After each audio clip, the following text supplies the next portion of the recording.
And welcome to Zimbabwe, where my 40 years anodedza kunzi chembere.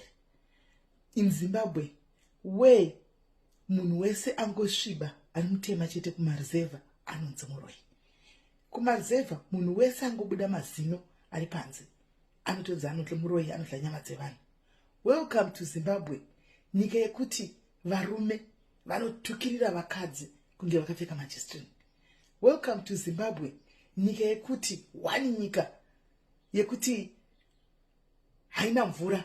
Mvura inoonekwa after 3 months. Hakuna mvura munochererwa zvibhorani mumataundi.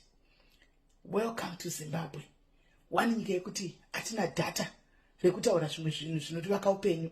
Vanhu vanowana data rekuteedza makuwa. Welcome to Zimbabwe, kanyika kekuti vatungamiriri vane mari dzavo kudhara vanooppressa the poor. The poor cannot say anything. Welcome to Zimbabwe, nokudzi tinodzwa nemuromo kunzi mune democracy muno, but ukatotaure chinhu unorokwa zvisingaiti. Kanyika kanonzi Zimbabwe ketipoti kakaoma boys dzangu kana tozogara.